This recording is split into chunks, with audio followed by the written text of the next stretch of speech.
Bismillahirrahmanirrahim. Assalamu alaikum, ladies and gentlemen, boys and girls. Welcome to a brand new episode of the Viral Podcast by Daili Daniel, powered by Indus Enclave, presented by Viral Marketing.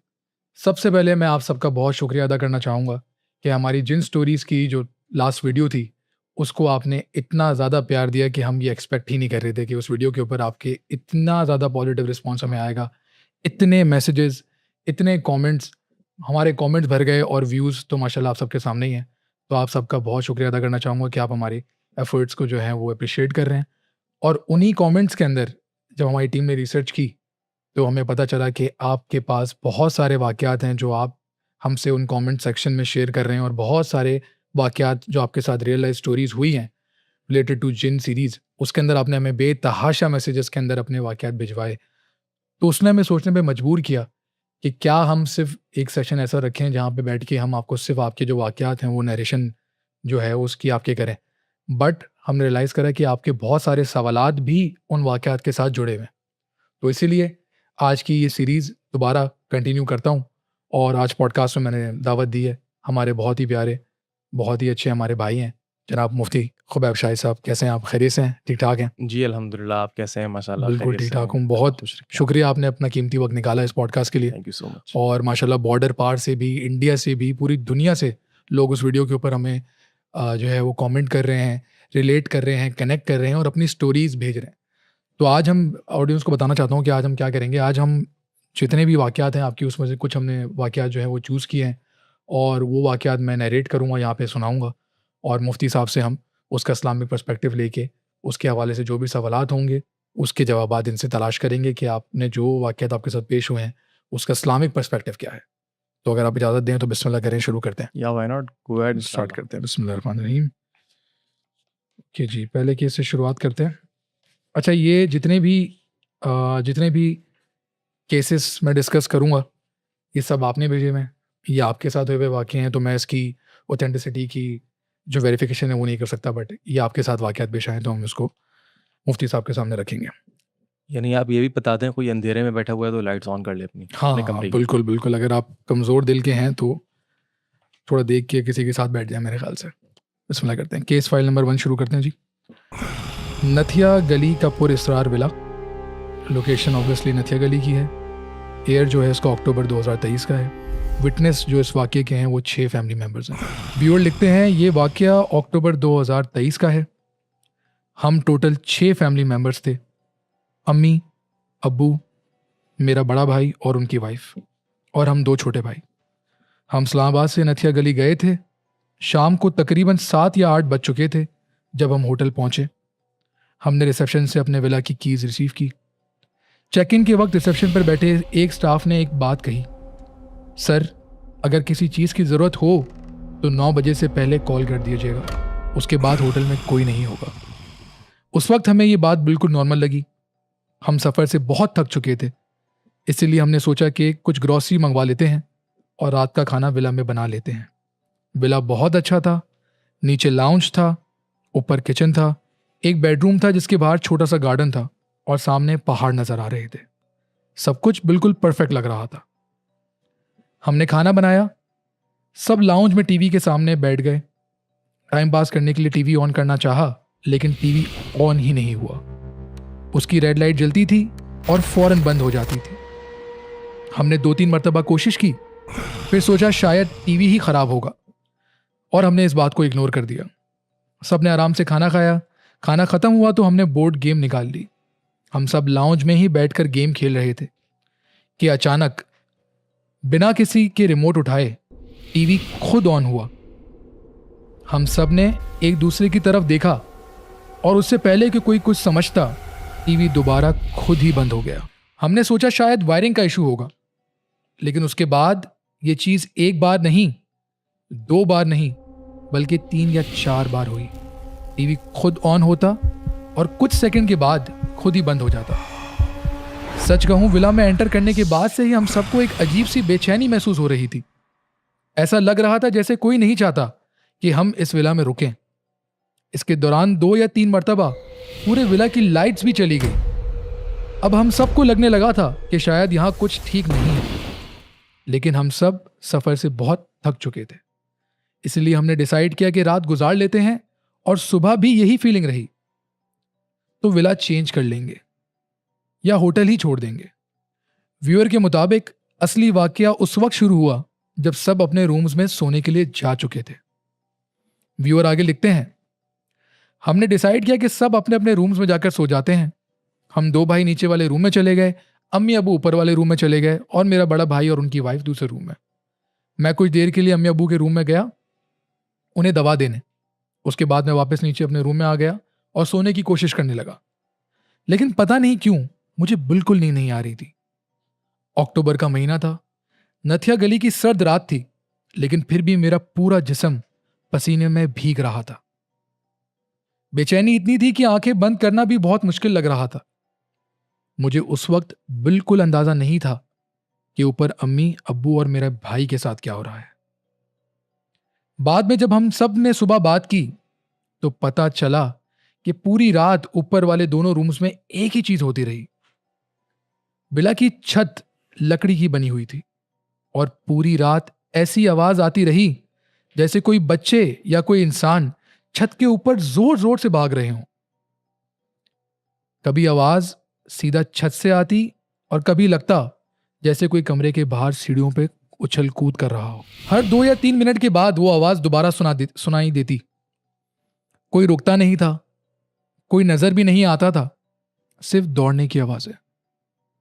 अम्मी ने बताया कि वो पूरी रात bed पर लेटी हुई आवाजें सुनती रहीं और फिर उन्हें अपने रूम के अंदर कुछ छोटे बच्चे दिखे, 2 या 3 बच्चे, जो कमरे के एक कोने से दूसरे कोने तक दौड़ रहे थे और फिर जिस तरह आए थे उसी तरह अचानक गायब हो गए। अम्मी उस वक्त इतनी घबरा गई थी कि वो सिर्फ देख रही थी कि आवाज भी नहीं निकल रही थी। लेकिन वाकया यहां खत्म नहीं हुआ। व्यूअर कहते हैं, अम्मी के मुताबिक बच्चे गायब होने के सिर्फ कुछ लम्हों बाद रूम का दरवाजा आहिस्ता से खुला और एक औरत अंदर दाखिल हुई। उसके बाल बहुत लंबे थे और उसने पूरा स्याह लिबास पहना हुआ था। वो बिना कुछ कहे सीधा ड्रेसिंग टेबल के सामने जाकर खड़ी हो गई। उसे आईने में देखकर अपने बाल ठीक करना शुरू कर दिए और फिर उसने मिरर की रिफ्लेक्शन से अम्मी की तरफ देखा और मुस्कुराई। अम्मी कहती हैं, वो मुस्कुराहट आज तक उन्हें याद है। उसके बाद वो आहिस्ता आहिस्ता ऊपर उठने लगी और छत की तरफ जाकर आंखों के सामने से गायब हो गई। व्यूअर लिखते हैं, उस वक्त तक फजर की अजान होने लगी थी। अम्मी ने फौरन अब्बू को उठाया और सिर्फ एक बात कही, हम 1 मिनट भी यहां नहीं रुक सकते। जब अम्मी सामान पैक करने के लिए सूटकेस के पास गई तो वो सूटकेस जो रात को उन्होंने खोल दिए थे वो पहले से पैक होके रखे हुए थे। ना वो अम्मी ने पैक किए ना अब्बू ने, लेकिन दोनों सूटकेस बिल्कुल तैयार रखे थे, जैसे कोई कह रहा हो कि यहां से चले जाओ। उसके बाद हम सब लाउंज में इकट्ठे हुए। उस वक्त पता चला कि सिर्फ अम्मी ही नहीं, अब्बू, मेरा बड़ा भाई और भाभी सब ने पूरी रात बेचैनी में गुजारी। हर तरफ से आवाजें ही आवाजें, अलग अलग चीजें महसूस की। उस वक्त हम सब ने यह फैसला किया कि फौरन यहां से निकलना है। हमने सामान उठाया, विला छोड़ा और सीधा होटल के रेस्टोरेंट में जाकर बैठ गए। सुबह के सिर्फ 6 बज रहे थे। रेस्टोरेंट बिल्कुल खाली था। हम में से कोई कुछ नहीं बोल रहा था, सब एक दूसरे को देख रहे थे। उस दिन के बाद हम दोबारा कभी उस होटल नहीं गए और बाद में हमें लोगों से भी यही सुनने को मिला कि इस जगह के बारे में बहुत से वाकयात पहले भी मशहूर थे। मुफ्ती साहब, ये वाकया आपने सुना, बड़ा ही कोई इंटेंस वाकया लगा है मुझे। ये पहली हमारी केस की फाइल थी। कुछ सवालात हैं जो आपसे पूछना चाहता हूँ उसके बारे में। अच्छा, अगर आपके पास कोई ये वाकया लेकर आता तो सबसे पहले सवाल आप उनसे क्या पूछे ताकि असल सूरत हाल का आपको इल्म हो कि ये क्या वाकया था? सबसे पहले तो मेरी दुआ है कि अल्लाह सुब्हानहू व तआला जो लोग ऐसी कंडीशंस के अंदर जाते हैं उनको हिम्मत दे, उनको ताकत दे, उनको हौसला दे इन चीज़ों से लड़ने के लिए। अगर मेरे पास कोई ये इस तरीके से नैरेट करता तो मेरा सबसे पहला सवाल ये होता कि ये बताइए कि आपने वहाँ जाने से पहले अपने अज़कार, दुआएं अपने ऊपर दम, रुक़या ये सब किया था? सबसे पहला सवाल, क्योंकि देखें हमारी जो शरीयत है ना, वो एक एक मोड़ पर हमें रहनुमाई देती है। अब जैसे मिसाल के तौर पर एक दुआ है, वो दुआ हर इंसान को याद होनी चाहिए।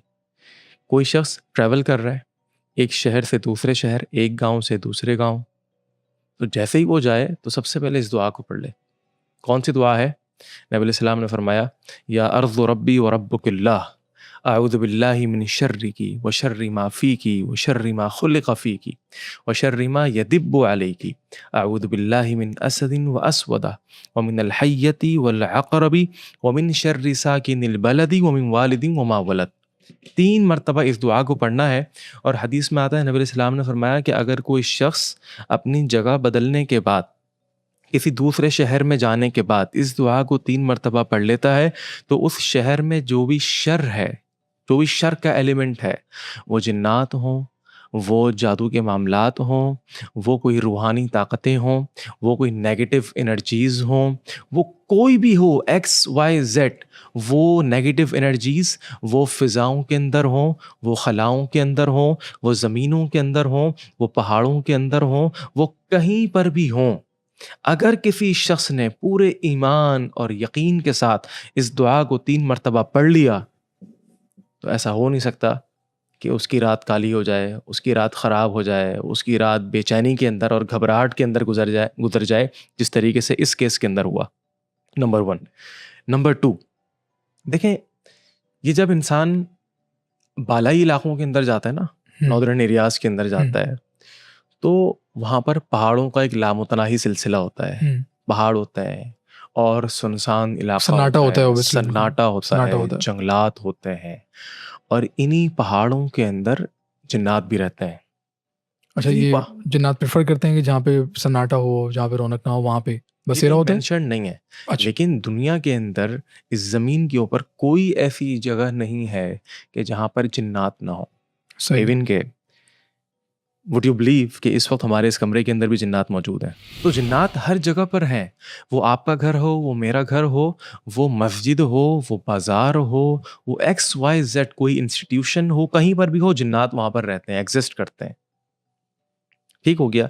अब मैं जो बात कर रहा था कि जब हम पहाड़ों की तरफ जाएं या अपने घर से बाहर निकलें, तो शरीयत की तालीमात क्या है कि सबसे पहले गाड़ी में बैठकर 3 मरतबा बिस्मिल्लाहि तवक्कलतु अलल्लाहि ला हौला वला कुव्वता इल्ला बिल्लाह।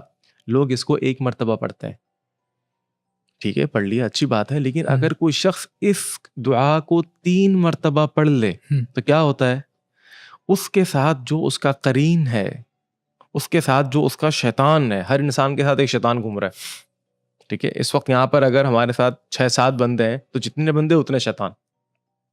ठीक है, और इसके बारे में आता है काना मिनल जिन, ये शैतान भी किन में से था? ये जिन्नात में से है। शयातीन, इनका ताल्लुक किन से है? जिन्नात से ही। तो पॉइंट यहाँ पर यह है कि अगर कोई शख्स गाड़ी में बैठकर इस दुआ को 3 मरतबा पढ़ लेगा, तो उसका जो शैतान है वो उससे दूर भाग जाएगा। और क्या होगा? जब वो दूर चला जाएगा, तो किसी शख्स के साथ लगा हुआ शैतान उससे मिलके पूछेगा, भाई खैरियत तो है, इतना दूर दूर क्यों भाग रहे हो? पता है क्या कहता है? अरे यार, निकलते हुए जो ना, इसने 3 मरतबा इस दुआ को पढ़ लिया, मैं इसके करीब नहीं जा सकता। तो भाई पहाड़ों में जाएं, जंगलात में जाएं, कहीं पर भी जाएं, सफ़र के ऊपर जाएं, फैमिली के साथ जो है वो आउटिंग करने के लिए जाएं, ये दुआएं ये आपका असलहा है, ये आपका वेपन है। हदीस में आता है, नबी अलैहि सलाम ने फरमाया, अद्दुआउ सलाहुल मोमिन, ये जो दुआएं हैं ये मोमिन का हथियार है। आपने अपना सारा साजो सामान ले लिया, गाड़ी के ऊपर जो है वो कैरियर लगा के पूरे सामान से लाद दिया, ये भी रख लिया, वो भी रख लिया, सूटकेस के अंदर फलाना ढिमका हर चीज, लेकिन जो आपका हथियार था वो आपने छोड़ दिया। अब हम आते हैं इस स्टोरी की तरफ। इस स्टोरी के अंदर आपने मेंशन किया, ये जो हमारे व्यूअर हैं उन्होंने मेंशन किया कि अल्लाह आपका भला करे, दरवाज़ों में चरचराने की आवाज़ें आ रही हैं। ठीक है, पूरी रात जो है वो ऐसी घबराहट की, बेचैनी की, ऐसा लग रहा है कि कोई जो है वो दौड़ता हुआ जा रहा है, लेकिन घर के अंदर कोई भी नहीं है। तो इसके अंदर जिन्नात के बच्चे होते हैं। नन्हे नन्हे बच्चे होते हैं। तो वो क्या करते हैं, वो आ रहे हैं, जा रहे हैं, भाग रहे हैं, दौड़ रहे हैं। तो इससे इंसान परेशान होता है कि यार ये क्या हो रहा है, ये मोबाइल यहाँ रखा हुआ था, थोड़ी देर में देखा यहाँ रखा हुआ है, ये क्या, ये बुक यहाँ रखी हुई थी, थोड़ी देर में बुक यहाँ रखी हुई है, अरे ये क्या। तो अब ये जो, जब हम आउटिंग के लिए जाते हैं ना, होटल्स के अंदर जाते हैं, ख़ास तौर पे होटल्स की बात कर रहा हूँ जी। मैं, कि जो अल्लाह आपका भला करे, उनका एक सीज़न होता है होटल्स में जाने का ना। लोग वेकेशन के अंदर जाते हैं, हॉलीडेज़ के लिए जाते हैं, पूरा साल होटल्स बंद होते हैं, और जब वेकेशन आती है तो फिर सीजन आता है तो खुल तांता जाता बंधा है। हुआ है, लोगों का रश लगा हुआ है। तो ये जो पूरा साल बंद होता है, किसी ने गौर किया है? अंधेरा, कमरे बंद, वॉशरूम्स हैं, अब वॉशरूम्स के अंदर उनकी सफाई हुई या नहीं हुई, गंदगी पड़ी हुई थी, वहाँ पे जिन्नात हैं, शयातीन हैं। अब उस गंदगी, उस गलाज़त की वजह से, या सफाई ना होने की वजह से वहाँ पे जिन्नात का बसेरा हो गया। अब जिन्नात का बसेरा होने के बाद उनके बच्चे भी हैं। अब आप वहाँ पर आते हैं, 2-3 दिन क़याम करते हैं, रुकते हैं, तो क्या होता है, उनको बोलते हैं कि यार ये कहाँ पे, ये तो हमारी अपनी जगह है, ये कहाँ पे आ गए? तो फिर वो क्या करते हैं, परेशान करते हैं आप। जिन्नात के अंदर हर किस्म के हैं, अच्छे भी हैं, बुरे भी हैं।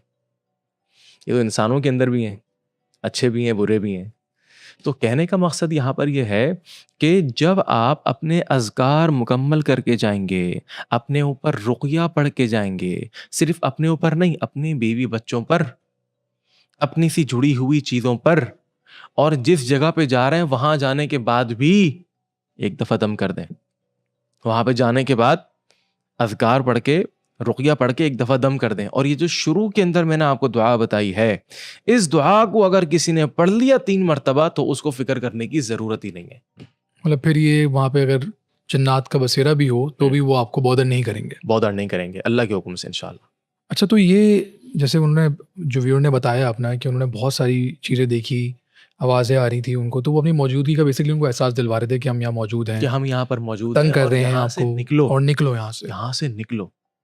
तो जैसे भी आपने बताया ना कि उनके सूटकेस सूटकेस पैक होने वाला पहले जो से वाक़या है, तैयार वो हुआ है, बड़ी अजीब बात पहले से पैक मुझे कर लगी। दिए गए।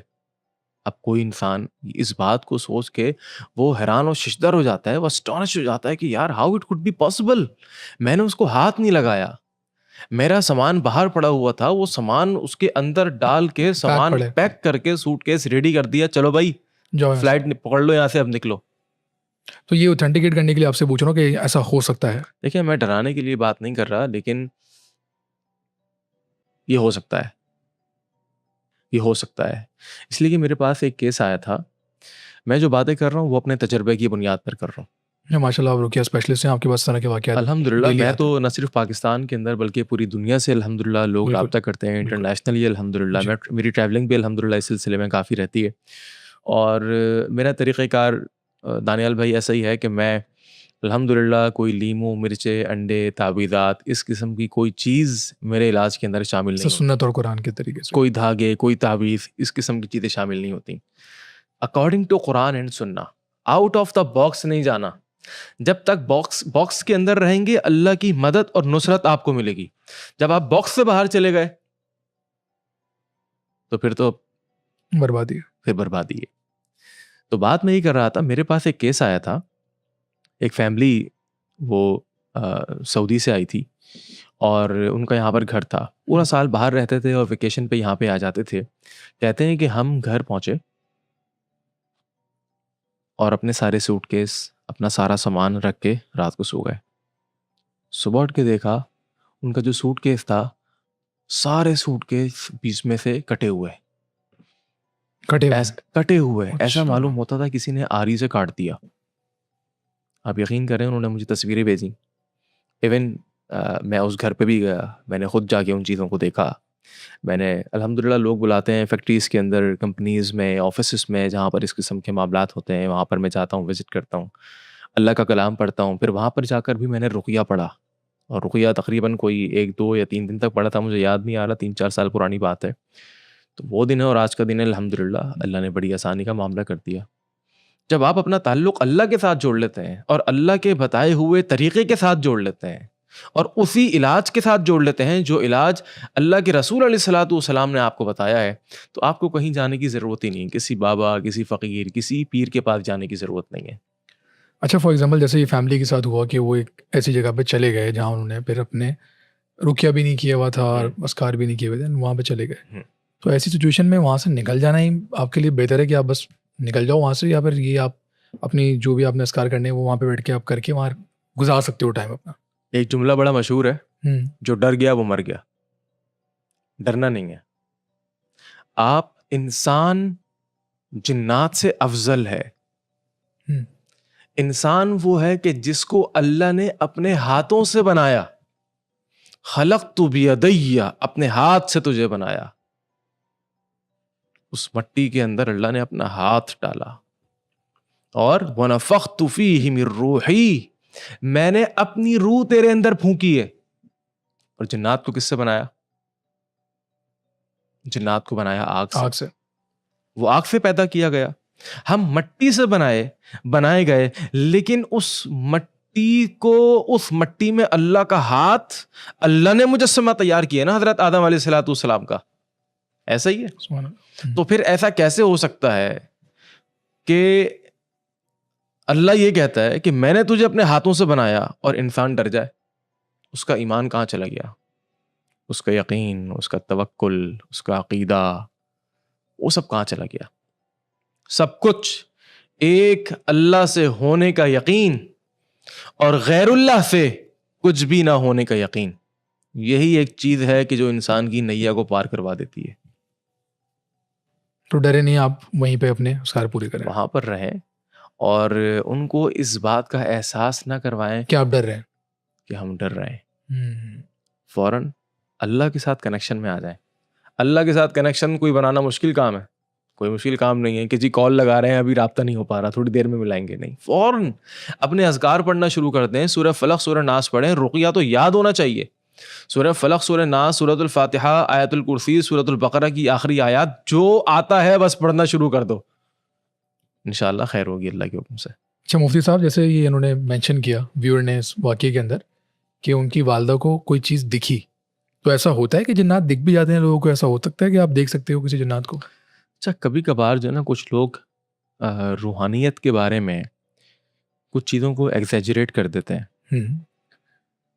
माइट बी पॉसिबल कि उनको नज़र आया हो, लेकिन कुरान की जो एक आयत है ना, कि अल्लाह फरमाता है इन्नहु यराकुम हुवा व कबीलुहु मिन हैसु ला तरौनहुम। जिन्नात अपने पूरे कबीले के साथ, पूरे कुंबे के साथ, पूरी फैमिली के साथ, बच्चे बड़े छोटे, हर बच्चे छोटे बड़े के साथ तुम्हें देख सकते हैं, लेकिन तुम उन्हें देख नहीं सकते। अच्छा। हम उन्हें नहीं देख सकते। हाँ, अगर वो अपनी शक्ल बदल के आ जाएं। इससे क्या मतलब है? इससे मतलब यह है किसी जानवर की शक्ल में आ जाएं, किसी कुत्ते की शक्ल में आ जाएं, किसी सांप की शक्ल में आ जाएं, किसी इंसान की शक्ल में भी आ सकते हैं? किसी इंसान की शक्ल के अंदर उलमा कहते हैं कि कोई जिन्नात जो हैं वो किसी इंसान की शक्ल में नहीं आ सकते। हाँ, आप उसका अक्स देख सकते हैं। जैसे आपको लगेगा कि सामने एक शैडो जो है ना वो गुजर जा रहा रहा है है, अभी, या गुजर रहा है। जा रहा है। यहाँ पे देखा कोई भी नहीं है, फिर देखा फिर नजर आ रहा है कोई भी नहीं है। तो इस किस्म की चीज़ें होती हैं। वो इंसान का वहम भी हो सकता है, वो हकीकत भी हो सकती है, लेकिन शरीयत का मिजाज ये है कि डरना नहीं है। कुछ भी हो जाए, अपने दिल को मजबूत रखो, अपने दिमाग के ऊपर फुल कंट्रोल रखो, कुछ नहीं होगा इंशाल्लाह। अच्छा, इससे एक और सवाल निकल के आता है कि जी। ये जिन्नात आपको, इंसान को नुकसान पहुंचा सकते हैं फिजिकली? फिजिकली नुकसान बिल्कुल पहुंचा सकते हैं। देखिए, अगर किसी के साथ कोई जिन पोजीशन का केस है ना, हम्म। जिन पोजीशन का केस है, और इसको इस्तिलाह के अंदर कहते हैं हुलूल कर जाना। जिन्नात इंसान में हुलूल कर जाते हैं। अब इसके ऊपर लोग बड़े इख्तिलाफात करते हैं कि नहीं जी, जिन्नात इंसान में नहीं आ सकते, कोई कहता है, तो कोई कहता है आ सकते हैं। लेकिन मैं आपको बताऊं अपने तजर्बे की बुनियाद के ऊपर, ऐसा कैसे हो सकता है कि एक छोटा सा बच्चा 7 साल 8 साल, उसके अंदर इतनी ताकत आ जाए कि उसके 2 तगड़े बड़े बड़े भाई उसको उसको पकड़ नहीं संभाल ना पाए। सके। वो एक बच्चा एक हाथ से इस टेबल को उठा दे, कैसे हो सकता है? तो इसका मतलब है, इस बात की हकीकत है। और फिर मैंने अपने जो केसेस आते हैं उसके अंदर ये भी देखा कि जब ख़ास तौर पे मैं रुक़्या पढ़ता हूँ ना पेशेंट के ऊपर, तो क्या होता है, वो पेशेंट अपने हाथों से अपने गले को पकड़ता है, हुँ, ज़ोर से दबाता है। तो वो कौन है? यानी इतनी ज़ोर से दबाता है कि साँस नहीं आता। आपको अपने हेल्पर के साथ या पेशेंट के साथ आए हुए किसी उसके महरम के साथ मिलकर उसकी मदद लेके उसके हाथों को छुड़वाना होता है, कि मार ही ना ले अपने आप इसलिए कि को। वो मार ना दे। किसको मार रहा है वो? कौन मार रहा है? जिन्नात। जिन्नात हैं। फिर पूरी बॉडी के अंदर स्क्रैचेस आपको नज़र आएँगे। पूरी बॉडी के अंदर। अभी मैं अपने मोबाइल के अंदर पुराना डाटा था, उसको मैं डिलीट कर रहा था, तो अचानक मुझे एक तस्वीर नज़र आई। तकरीबन 2 ढाई साल पुराना वो केस था। अपने जिस्म पर ऐसे निशानात उसने मार दिए थे कि आपको मैं बता नहीं सकता। कोई कहेगा कि जी नफ्सियाती मसला था। तो ये नफ्सियाती मसला सिर्फ़ कुरानिक रिसाइटेशन के दौरान क्यों होता है? सिर्फ़ रुक़या पढ़ने के दौरान क्यों होता है? वैसे नॉर्मल है। अज़ान हुई, बंदा भी थक गया। आपने उसके सामने सूरतुल बकरा लगा दी, वो भी थक गया। तो ऐसा क्या मसला है, ऐसी कौन-सी नफ्सियात है कि जो कुरान से दूर भाग रही है? ये साइकोलॉजिकल प्रॉब्लम नहीं है। जिन्नाती या शैतानी। समवन इज़ देयर जो उसको तंग कर रहा है, जो उसको परेशान कर रहा है, जो उसको नहीं सुनने दे रहा। पता ये चला they can harm you. Yes. ठीक है जी। अब हम चलते हैं दूसरी केस की तरफ, केस नंबर 2। लोकेशन है इसकी लियाकताबाद कराची में और ईयर है इसका 1990s। जो व्यूअर लिखते हैं ये वाक़या 1990s का है। उस वक्त हम लियाकताबाद में रहते थे। मेरी छोटी बहन सिर्फ 8 साल की थी और मेरा छोटा भाई उस वक्त बिल्कुल न्यू बॉर्न था। एक दिन मैं काम पर था जब मेरी वालदा का घबराया हुआ फ़ोन आया। उन्होंने सिर्फ इतना कहा, बेटा फ़ौरन घर आ जाओ, तुम्हारी बहन अजीब हरकतें कर रही है और वो तुम्हारे छोटे भाई को मार देगी। मैं फ़ौरन घर के लिए निकला। मेरी 8 साल की बहन फर्श पर बैठी हुई थी और मेरी वालदा और हमारे पड़ोस वाली आंटी उसे काबू करने की कोशिश कर रहे थे। व्यूअर के मुताबिक उस छोटी सी बच्ची में इतनी गैर मामूली ताकत आ गई थी कि 2 बालिग अफराद भी उसे संभाल नहीं पा रहे थे। मैं फ़ौरन उसके पास गया और जो मुझे आता था वो पढ़ना शुरू किया। कुछ देर के लिए वो बिल्कुल खामोश हो गई। मैंने देर किए बगैर उसे हमारे मोहल्ले की मस्जिद के इमाम के पास ले गया। इमाम साहब ने उसे देखा, उसके दोनों पाँव के अंगूठे पकड़े, कुछ देर तक कुछ पढ़ते रहे। फिर उन्होंने आंखें खोली और सिर्फ एक बात कही, ये मेरे बस की बात नहीं है, आप इसे किसी और के पास ले जाएं। ये सुनकर हम और ज़्यादा परेशान हो गए। उसके बाद मैं उसे कराची की एक मशहूर मस्जिद ले गया जो कि सब्जी मंडी के करीब थी। वहाँ मौजूद शेख ने पूरा वाक़या सुनने के बाद हमें अपनी डायग्नोसिस बताई। व्यूअर के मुताबिक शेख साहब ने कहा कि शायद मेरी बहन का गुजरना एक दरख्त के नीचे से हुआ था और उस वक्त उससे गलती से किसी जिन के बच्चे की गर्दन पर पैर रख दिया था और शायद इसीलिए वो अपने छोटे भाई का गला दबा रही थी। उसके बाद उन्होंने हमें कुछ तावीज़ दिए और कहा कि इन्हें घर ले जाकर इस्तेमाल करें।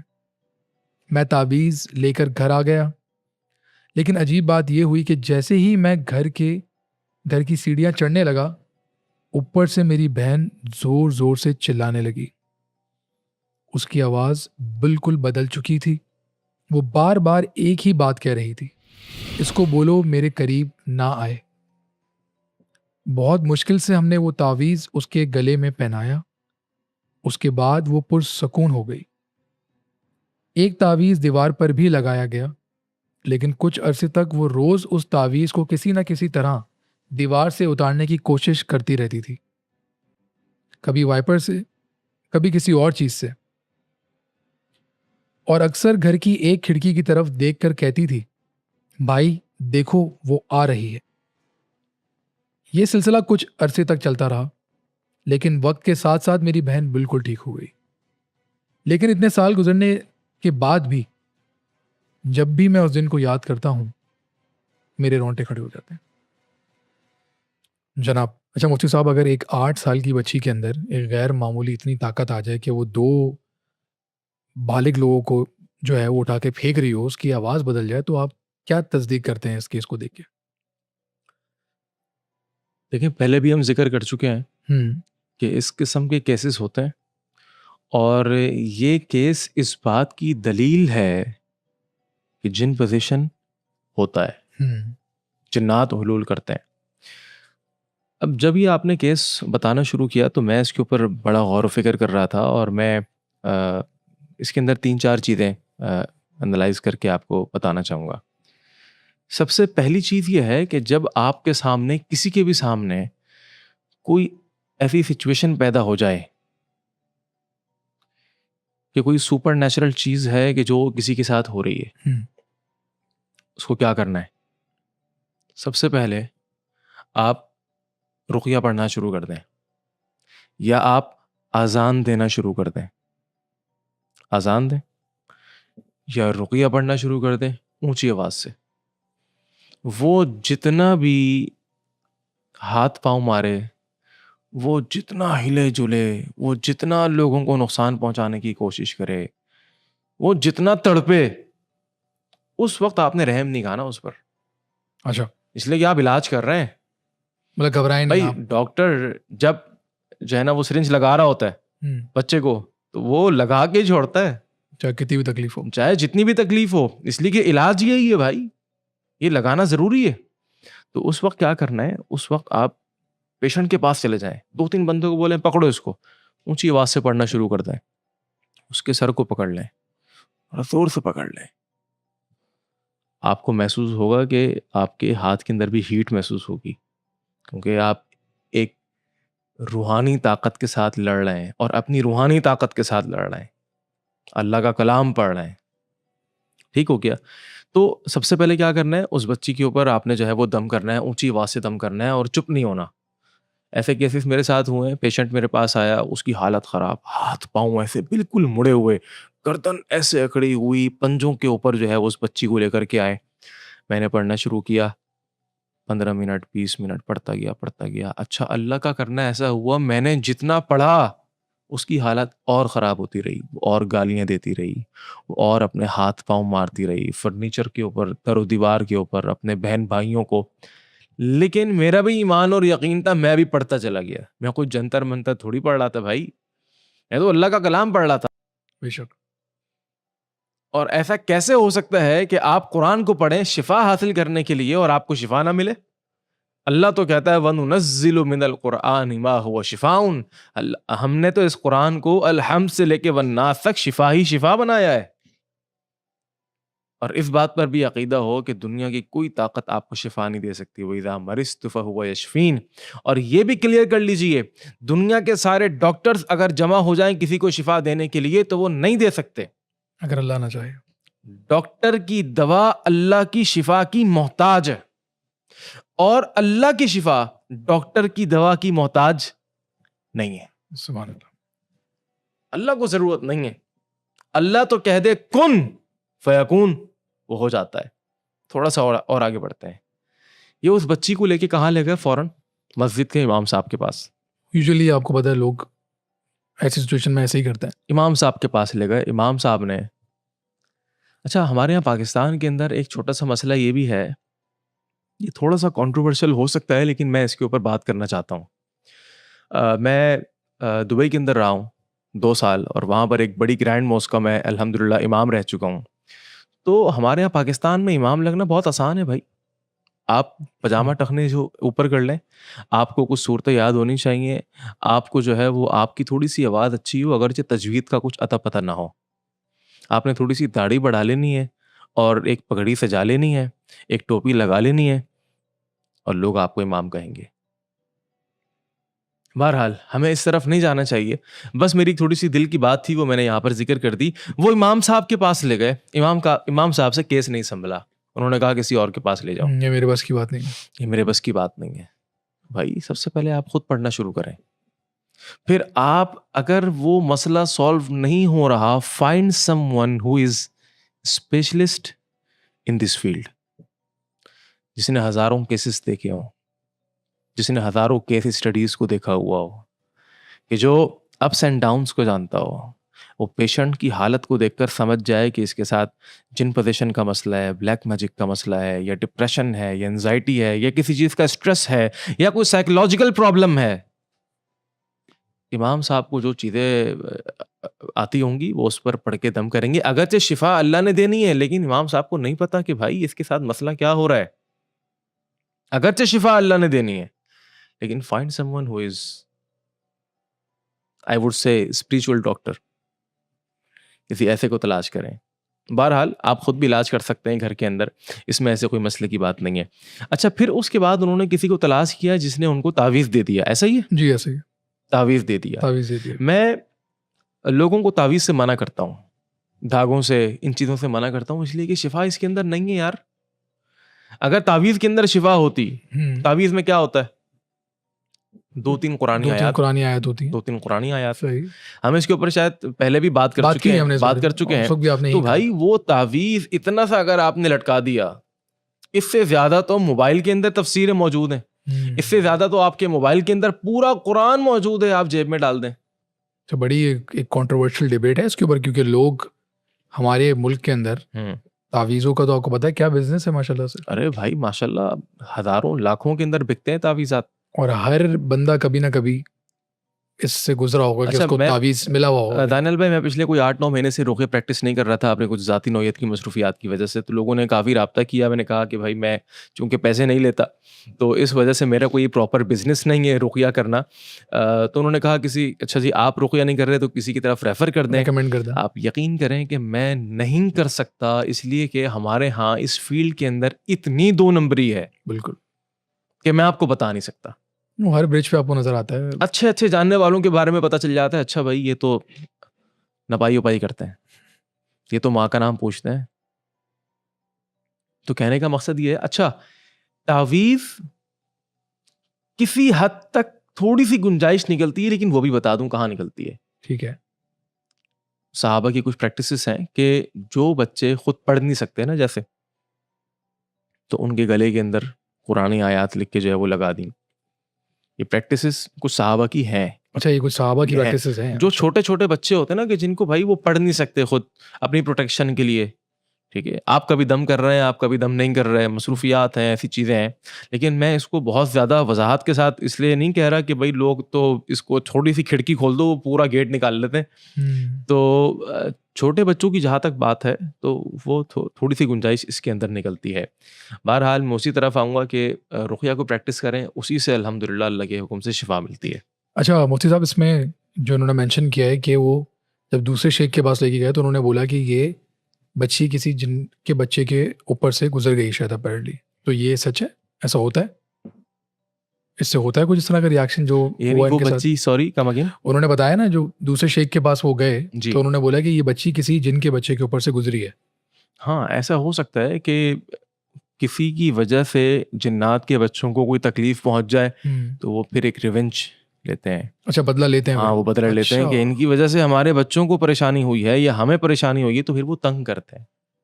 छोटे बच्चों को ज़्यादा तंग करते हैं। छोटे बच्चों को ज़्यादा तंग करते हैं। आपने देखा होगा कभी कभार बच्चे इतना रोते हैं, उनको फीडर भी दे दी, उनको जो है वो हर चीज़ उनके मतलब की दे दी, पेट भी भरा हुआ है, लेकिन उनका रोना ख़त्म नहीं हो रहा।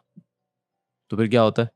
अभी पिछले दिनों हमारे यहाँ फैमिली के अंदर जो है वो फजर से पहले मुझे फ़ोन आया कि वो बच्ची पूरी रात हो गई, घर वाले सोए नहीं है, रो रो के बुरा हाल कर दिया जो है वो बच्ची ने।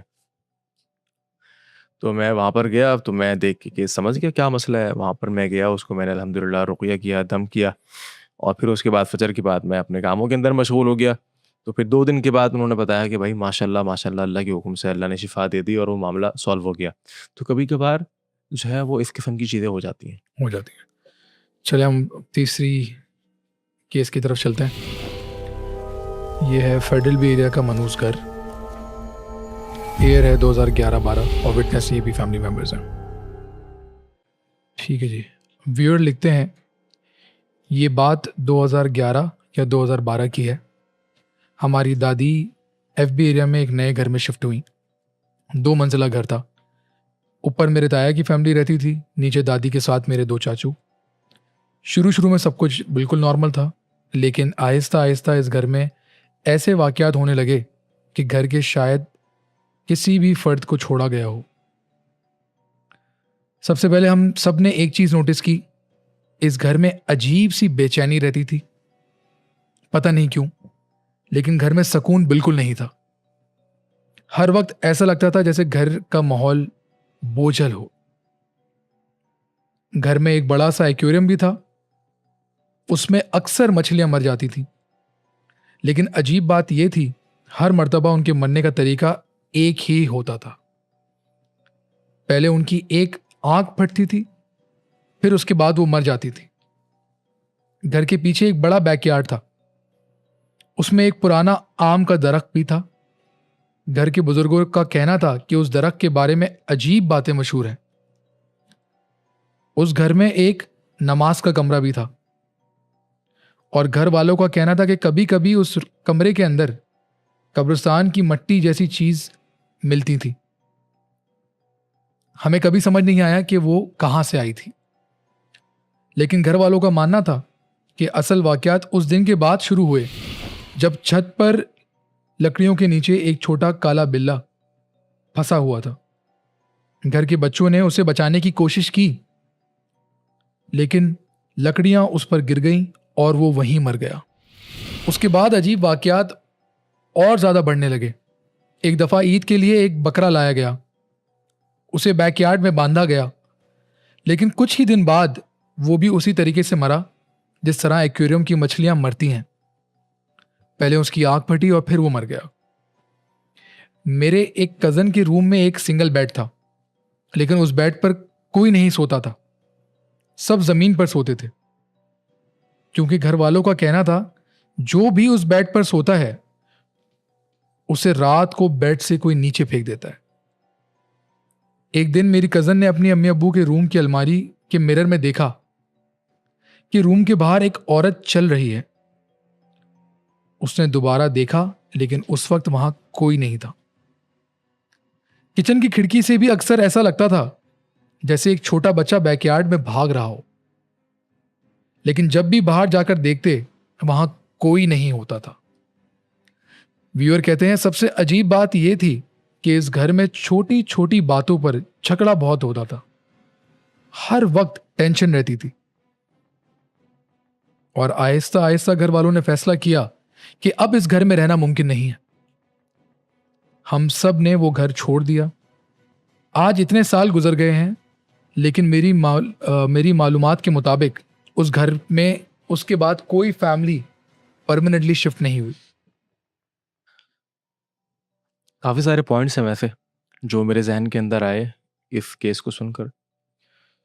सबसे पहली चीज़ कि घर के अंदर घबराहट, बेचैनी, बेचैनी। ऐसा लगता है वो धक्के दे के बाहर निकाल रहा है। देखें, घर के अंदर जब कुरान पढ़ा नहीं जाएगा ना, जब कुरान की तिलावत घर के अंदर नहीं होगी, बरकत कैसे आएगी? सुकून कहाँ से आएगा? असल सुकून तो कुरान से। अब देखें, नबी अलैहिस्सलाम की क्या प्रैक्टिस होती थी कि आप फर्ज नमाजें मस्जिद में पढ़ते और सुन्नत नवाफिल कहाँ पढ़ते? घर पे, अपने घर के अंदर। घर के अंदर। और हम क्या करते हैं? सारे फराइज, सारी सुनन और सारे नवाफिल मस्जिद के अंदर पढ़ते हैं, वही खत्म करके आते हैं कि घर पे आके कुछ घर पे जाके किसके पास टाइम हिम्मत है, नहीं है, थके टाइम हुए नहीं। होंगे। अरे भाई, और एक हदीस के अंदर आता है, नबी अलैहिस्सलाम ने फरमाया, मुझे उसके प्रॉपर अल्फाज याद नहीं आ रहे, कि जिस घर के अंदर जो है वो सूरतुल बकरा पढ़ी जाती है ना, तो फिर वहां पे शयातीन बसेरा नहीं करते। सूरतुल बकरा क्या है? कुरान है। जब शयातीन दूर हो रहे हैं, सुकून नाजिल हो रहा है, बरकत नाजिल हो रही है, तो आपकी बेचैनी तो खुद ब खुद ख़त्म हो जाएगी, घबराहट तो आपकी जो है वो खुद ब खुद ख़त्म हो जाएगी। जब ये चीज़ें नहीं होंगी तो फिश एक्वेरियम जो है वहाँ पर आपको नज़र आएगा कि भाई मछलियाँ भी मरना शुरू हो गई हैं। फिर आपको नज़र आएगा कि भाई वो जो बकरा है, जो भी केस स्टडी के अंदर हमने जिक्र किया, वो बकरा भी मर गया। अच्छा, वो जो बता रहे हैं व्यूअर, वो ये बता रहे हैं कि एक ही तरीके से एक पैटर्न के ऊपर आंख फट रही है और फिर हाँ, जो है वो मछली भी मर रही है, बकरा भी वैसे ही मर रहा है, तो ये क्या चीज़ है? अच्छा, मैं जो आपसे बात जिक्र कर रहा था ना, वो ये कि मैंने जिक्र किया कि वो पैटर्न एक ही था एक्वेरियम का पानी रेड हुआ, मछलियों की आंखें ख़राब होना शुरू हो गई, मछलियाँ मरना शुरू हो गई। उसके बाद बकरा, उसकी भी आँख जो है वो ख़राब हुई और उसके बाद बकरा भी मर गया। इस तस्वीर के 2 रुख हैं। पहला रुख ये है कि ये अल्लाह की तरफ से कोई आज़माइश थी, कोई बला थी, जो वो आज़माइश जो है, कोई परेशानी, कोई आफ़त आपके ऊपर आनी थी, वो जानवरों पे चली गई।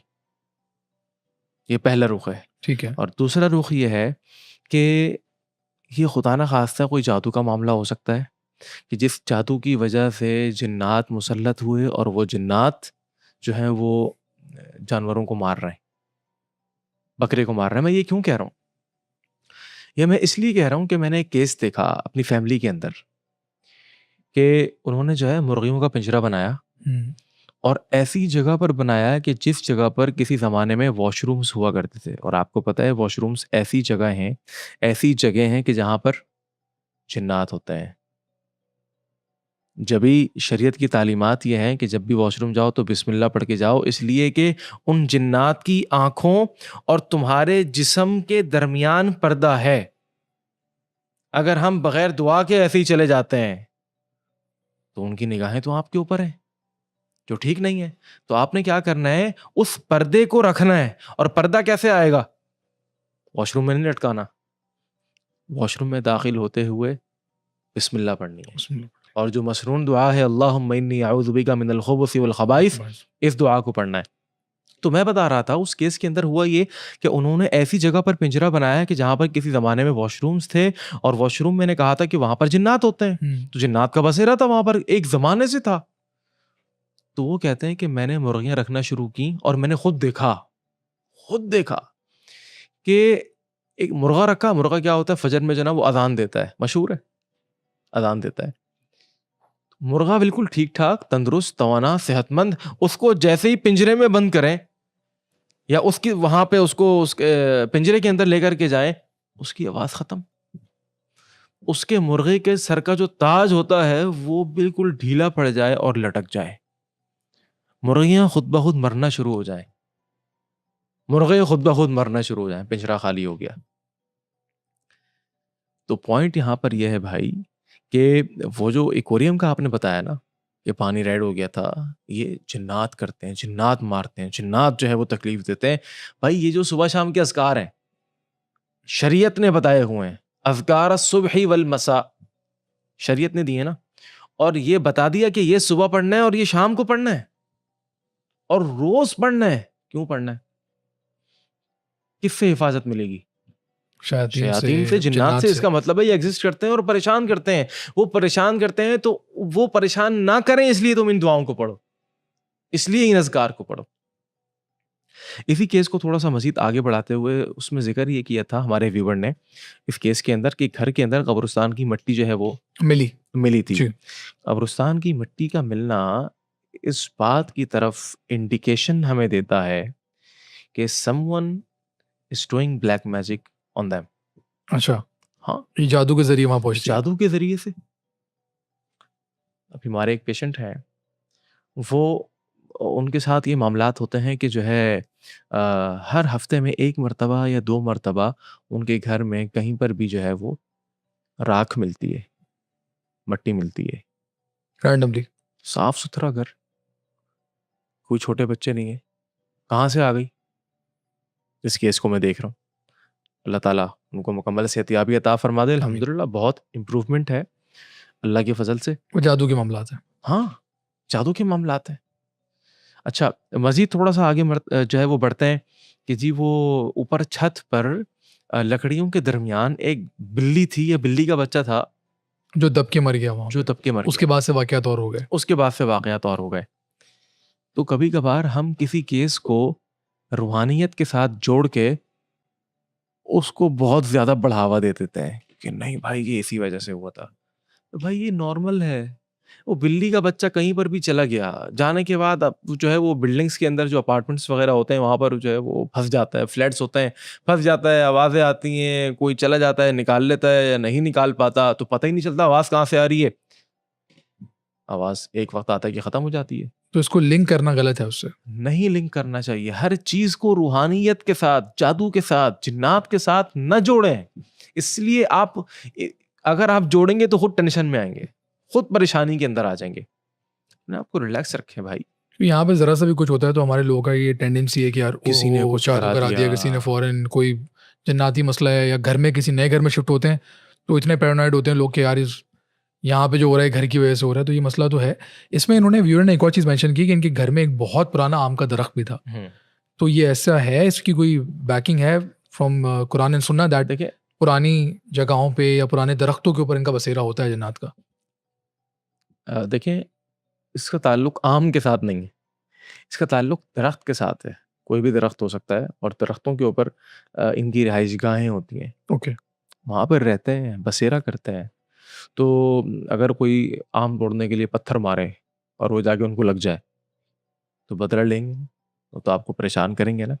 यहाँ पर एक चीज़ जो अभी आपने ज़िक्र की हमारे व्यूअर ने, वो ये कि उस बेड पर जो भी सोता था वो उसको धक्का मार के नीचे गिराते थे।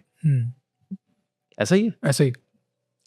तो चलें, आज आपके वायरल पॉडकास्ट के चैनल से मैं एक ऐसा ज़बरदस्त वजीफ़ा या अमल या नुस्खा बताता हूँ कि जो अल्लाह के रसूल अलैहिस्सलातु वस्सलाम ने बताया था। इसको अगर कोई कर ले और उसी बेड पे जाके सो जाए तो मेरा ईमान, मेरा यकीन, मेरा तवक्कुल, मेरा भरोसा ये कहता है दुनिया की कोई ताकत उसको नीचे नहीं गिरा सकती।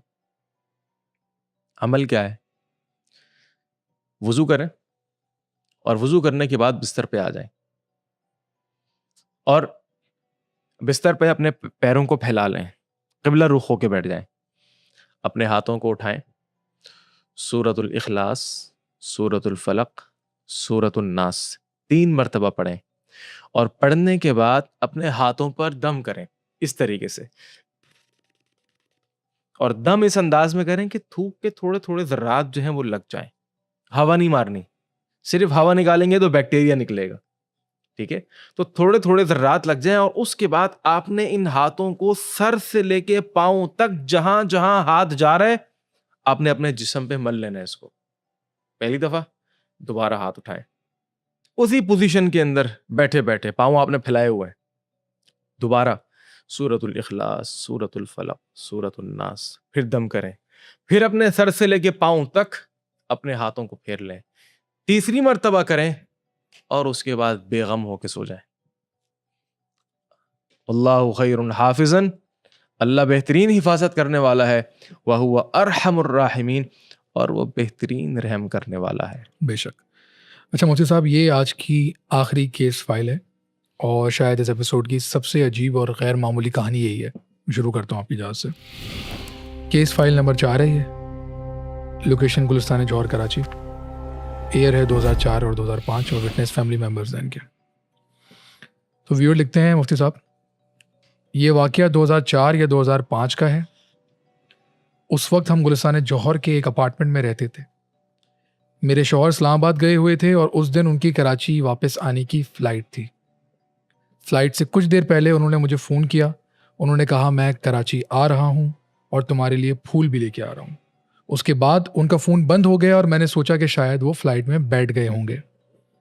मैं घर में उनका इंतज़ार कर रही थी। मेरी सास भी उस वक्त मेरे साथ ही घर में मौजूद थी। अभी सिर्फ आधा घंटा ही गुजरा था कि अचानक हमारे अपार्टमेंट की बेल बजी। मैंने सोचा इस वक्त इतनी रात को कौन हो सकता है। मैं दरवाजे की तरफ गई और जैसे ही दरवाज़ा खोला मैं एकदम हैरान रह गई। मेरे सामने मेरे शौहर खड़े थे और उनके हाथ में फूल भी थे, बिल्कुल वैसे ही जैसे उन्होंने फ़ोन पे बताया था। मुझे उस वक्त सिर्फ एक ही बात समझ नहीं आ रही थी कि ये इतनी जल्दी इस्लामाबाद से कराची कैसे पहुंच गए। इनकी फ़्लाइट को तो अभी कराची पहुंचने में काफ़ी वक्त था, लेकिन मैंने सोचा कि शायद मुझे सरप्राइज़ दिया हो। मैं उन्हें देखकर खुश हो गई और वो खामोशी से घर के अंदर आ गए। वो सीधा बेडरूम की तरफ चले गए। मैं भी उनके पीछे कमरे में चली गई। मैंने मुस्कुराकर पूछा, आप इतनी जल्दी वापस कैसे आ गए? फ़्लाइट तो 2 घंटे की थी।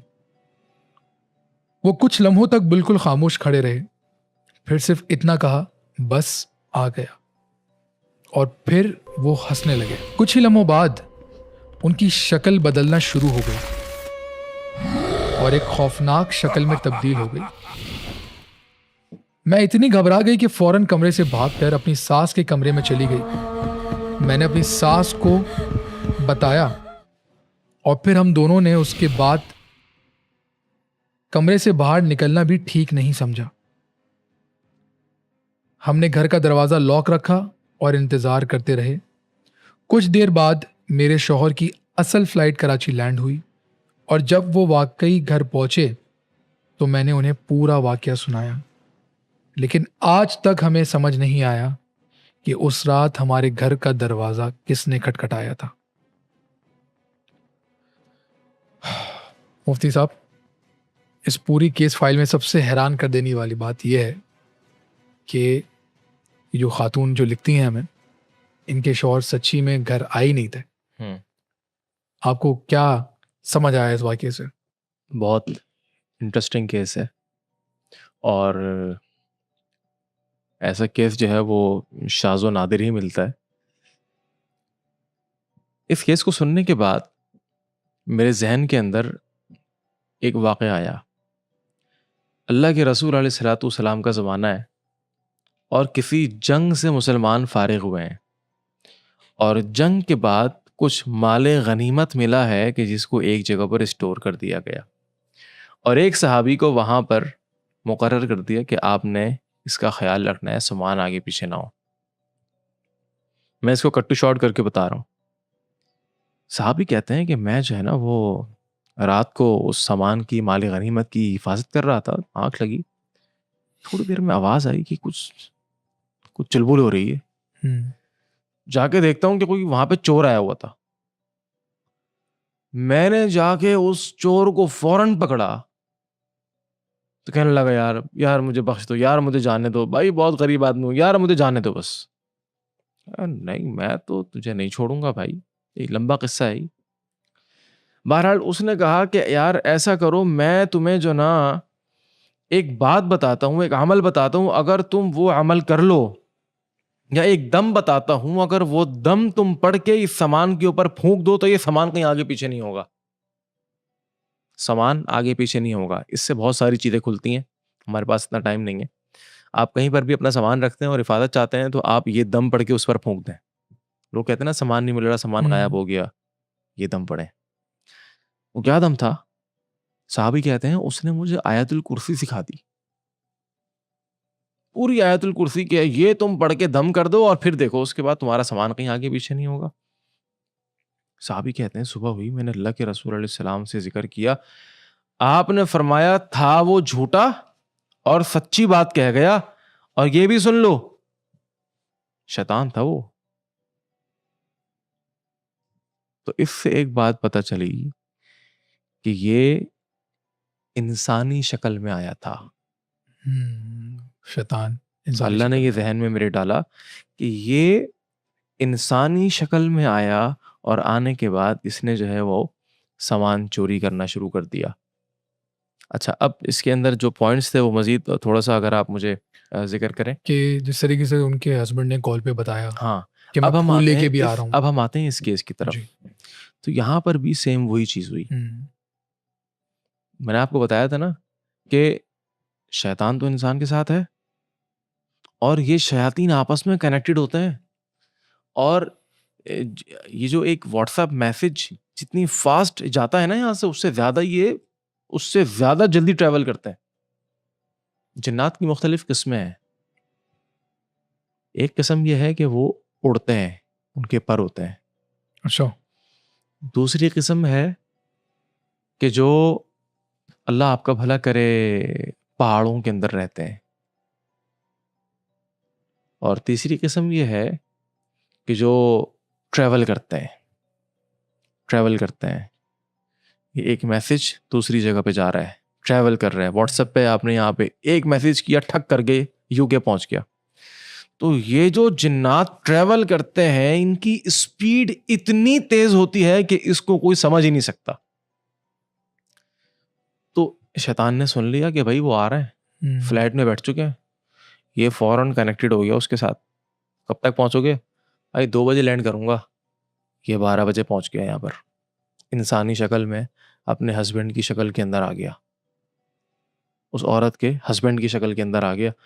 और ये तो अच्छा हुआ कि अल्हम्दुलिल्लाह वो मुसलमान थे और ज़िक्र व अस्कार के पाबंद होंगे यकीनन, और वो इस बात को उन्होंने भांप लिया कि भाई मामला गड़बड़ है, कोई मसला है। कोई गड़बड़ है। तो क्या करें ऐसी सूरत के अंदर? ऐसी सूरत के अंदर अऊज़ु बिल्लाहि मिनश शैतानिर रजीम, अऊज़ु बिल्लाहि मिनश शैतानिर रजीम, अऊज़ु बिल्लाहि मिनश शैतानिर रजीम। ये अल्लाह की पनाह मांगे, देखें कैसे दुम दबा के भागता है वो अल्लाह के हुक्म से। तो ये हम वैलिडेट करते हैं कि ऐसा हो सकता है, वाकई में ये सच्चा वाकया है लग ये रहा है आपको। सच्चा वाकया हो सकता है, लेकिन हर चीज़ को मैं फिर वही कहूँगा कि लोगों की कुछ चीज़ों का ताल्लुक नफ्सियात के साथ भी होता है, कुछ वहम होता है, ठीक है? तो हर चीज़ को हम लिंक नहीं कर सकते, रिलेट नहीं कर सकते रूहानियत के बाब के साथ, स्पिरिचुअल प्रॉब्लम्स के साथ। लेकिन मैं आपको उस हदीस की रोशनी में बता रहा हूँ कि ये हो सकता इंसानी शक्ल में आया। अच्छा, अक्सर हम सुनते हैं कि बहुत सारे लोग ऐसे वाक़ये ज़िक्र इस बारे में ज़िक्र करते हैं और ऐसे वाक़यात लोगों के साथ हुए हुए हैं। हमने भी काफ़ी, आपने भी शायद सुने होंगे कि बहुत सारे लोग ऐसे कहते हैं कि यार उस बंदे को जिन्नात उठा के ले गए हुँ, और फिर वो कभी वापस नहीं आया। हुँ, उसको जिन्नातों ने पसंद कर लिया, हुँ। आदमी या औरत XYZ जो भी हो। तो ऐसा होता है, ऐसा पॉसिबल है? देखिए, मैं अब ये वर्डिक्ट नहीं दे सकता कि उसको जिन्नात उठा के ले गए। हुँ, उसके पीछे बहुत सारी वजूहात हो सकती हैं। मामला कंट्रोवर्शियल हो सकता है, लोग जो है वो ज़ाहिर-सी बात है, मैं चूँकि इस फ़ील्ड से वाबस्ता हूँ और आप यकीन करें ऐसे-ऐसे लोग हैं कि जो मज़हबी लोग नहीं हैं, रिलीजियस फैमिलीज़ नहीं हैं, लेकिन जब उनके साथ इस किस्म के मामलात होते हैं, हुँ, वो इस हकीकत को जब वो जानते हैं, तो वो कहते हैं कि यार हम तो तसव्वुर नहीं कर सकते कि ये हो सकता है। हमें तो पता है ना। वो कहते हैं हम तसव्वुर नहीं कर सकते कि ये हो सकता है, और वो हुआ है हमारे साथ। बहरहाल पॉइंट यहाँ पर ये है, कुछ भी हो सकता है। मुफ्ती साहब, बहुत शुक्रिया आपका कि आपने इस्लामिक पर्सपेक्टिव इन किस्सों के ऊपर दिया, क्योंकि लोगों के बहुत सारे सवालात होते हैं हमेशा। और व्यूअर्स को भी मैं यही कहूँगा कि अगर आपकी कोई और भी स्टोरीज़ हैं, कोई और भी वाक़यात हैं जिनके बारे में आप चाहते हैं कि इस्लामी पॉइंट ऑफ व्यू से उस पे हम रोशनी डालें, तो आप हमें भेज सकते हैं, कमेंट कर सकते हैं और उसके हिसाब से फिर इंशाल्लाह हम कोशिश करेंगे एक और एपिसोड के अंदर बैठ के इंशाल्लाह उस पे ज़रूर। मज़ीद और डिस्कस कर लें। और मुफ्ती साहब से आपसे बस आखिर में यही रिक्वेस्ट करूँगा कि आप सूरह नास जो है उसकी तिलावत करें और उससे फिर हम इसके पॉडकास्ट की आज इख्तिताम चलें करते हैं। इंशाल्लाह। Thank you so much. अऊज़ु बिल्लाहि मिनश शैतानिर रजीम। बिस्मिल्लाहिर रहमानिर रहीम। क़ुल अऊज़ु बिरब्बिन नास, मलिकिन नास, इलाहिन नास, मिन शर्रिल वस्वासिल खन्नास,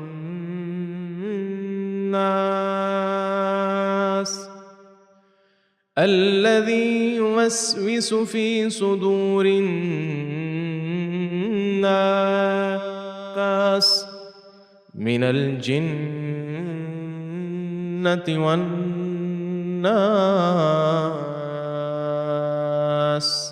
सदक़ल्लाहुल अज़ीम।